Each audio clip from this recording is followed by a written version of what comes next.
کوم څه چې غواړي اسلامي امارت وړاندې کی هغه دوی وړاندې کوي تبلیغ کوي بیا رسنۍ هم دغه څه توقع لري چې هغه خبري کی ولې ستونزه دلته ده چې په کوم مسایلو چې خبريالان غوښتنه کوي لکه تحقیقي سوژې لري تحلیلي مسایل غواړي پوښښ کی یا مسایل چې لکه لږ رسنۍ ته مهمي دغه په اړه متاسفانه سي منابع نه حاضرېږي حکومت نه حاضرېږي او لدې سره په خوا کې بعضي وخت خپل فشار هم تر خپل حد لري چې دوی پالیسیز ورته وایي یا به دوی خپل هغه نورمونه ورته وایي چې دوی حکومت دا نه غواړي نو رسنۍ هم په دې برخه کې احتیاط کوي او لږ تر لږه هغه ته ژمن دي سو په اختلاف کې واقع نشي او یو ډول مقابله جوړه نشي نو په دې برخه کې په دې کال کې ځینې پیښ هم شوي ولې ځینې مسایل هم تر کومه کچه چې موږ دلته کار کوو ځینو خبريالان سره چې کوم خبرې ما کړې دي ځینې مسایل و چې بیا به بحث وکړو لورین صاحب د بایي صاحب محترم خبرې په خپل ځای ولې تر ډیره زه موافق نه یم ځکه خواله څه معنا لري آیا خواله همدا معنا لري چې حکومتونه وايي رسنۍ همدا خبره کوي آیا خبريالي یو به طرفه او یو ملي رسالت دی یو هیواد لپاره همدا په دې معنا ده چې دوی په ټویټرونو او په ایکسپانډ کې خبري همدا موږ ریپورت کو کنه موږ د افغانستان د ولس اکثریت غږ باید وسو چې ستونزې لري دا ستونزې باید حکومت ته کېږدو حکومت باید خبرګون وکړي د زینو ناقصو راپورونو د یادونه وکړه ناقص راپورونه کله جوړیږي په مسلکي لحاظ باندې هغه وخت چې منابع یا مسؤلین ځوابونه وایي موږ دا مسله دلته زینو مسؤلینو سره مطرح کړې هم ده ما اشاره وکړه چې 2022 په پرتله خواله په دې معنی راغلی چې لږ تر لږه چارواکي په دې پوسوي چې رسنۍ مهم رول لري د ټولنې په پایښت او په ثبات کې زه راځم د فشار خبره ته چې د وای فشار نشته صحیح ده چې چارواکي وایي چې رسنۍ مستقیما کار کوي فشار نشته ولې د رسنۍ او مسؤلینو نه د جوازونو په تمدید کې دا تضمینی و بولا دا لاسلیک تاخیر سوی چې د حکومت د اسلامي امارات اصول او نورمونو تبع اعتنا کوي او نورمونه داري چې لږ تر لږه په دوی په ضد باندې څه خبري دقیقاً ځینې مسایل دي چې دوی لپاره د ښکاری چې دا سری کوي لکه د ځینې مسایل چې تاسو یادونه وکړه زه خپل دی وی غونډې جریان درته وایم حالت ستانګزي صاحب خبري وکړي چې د جنونو په اړه تون خبرګون درلود رسنۍ او دا ټول ریپورت کړي د زمونږ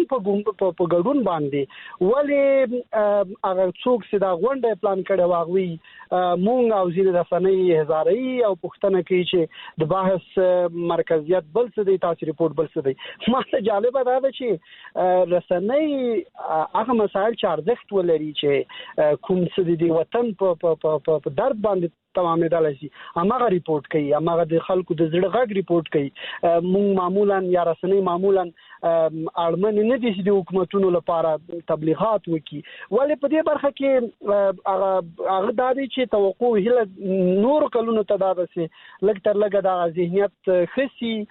باسونه ډیر سي او قناعت وکړي چې مونږ خبريالان رسنۍ د واټنونو دراکمول لپاره مهم رول لرو د ولسونو غږ پورته کولو برخه کې د حکومتي مشکلاتو د حکومت غږ د پورته کولو برخه کې موږ رسالت ډیر عالمي ده ځینې مسایل به پیخیږي لکه موږ دا ویلای شو چې دلته د منابع ته یا اطلاعات ته لاسرسي مسله ده خواله دا دی چې دوی راځي علني د خپل کارکړدګۍ او کړنو په ریپورت ورکړي ولې کله چې خبريالان پښتني کوي هغه به جواب پاتې کیږي دا مسله مهمه ده چې په کار د پدې تمرکز د دې دوه ورځې مخکې غونډې داسې هم درته ویلای سم چې غونډه کې خبريالان ګډون کوي حتی د پښتنو په اړه پښتنې تر کېږي چې تاسو بل موضوع خواته پښتنې نه کوي په ټوله کې زه دا وایم چې صحیح دی دوی به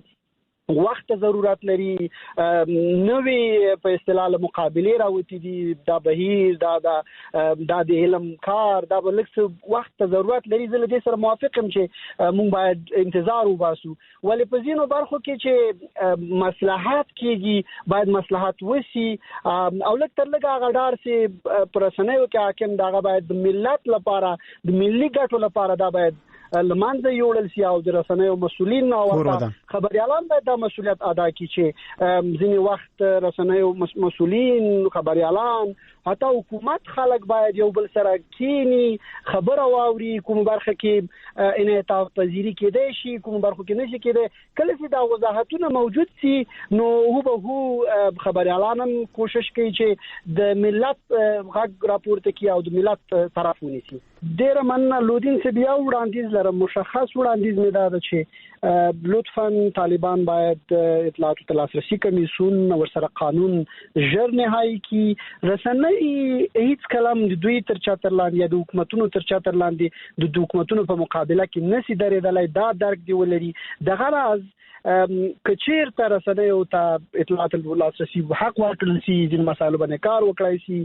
دا څو ګټې لري ګټه دا ده چې دلته باغ بیان از دې په رښتینې معنی تمثيل سي نړیواله ټولنه به هم درکې چې وو په افغانستان کې اوسنۍ حکومت داژمنتیا لري او د په عمل کې ثابته کړي نو په دې ځای باندې خبريالانو ژوند هم کېږي لکه لږه برا راولاړ سوي کوم اندېښنې چې مونږ او نور همکاران لري دا به محل شو ولسته به ګټه د دې ورسیږي ځکه هیڅ کلمه رسنۍ د جبهه نشي نیولای چې هغه غواکي حکومتونو ته چپکولو کې مهم رول ولري بلکې یو داسې رسنیزه مسلکی ډیپلوماسي ضروری ده چې خپل غاړو سره خبري وشي او د حکومتونو معمولا ولسته مسؤلیت د رسنیو په واسطه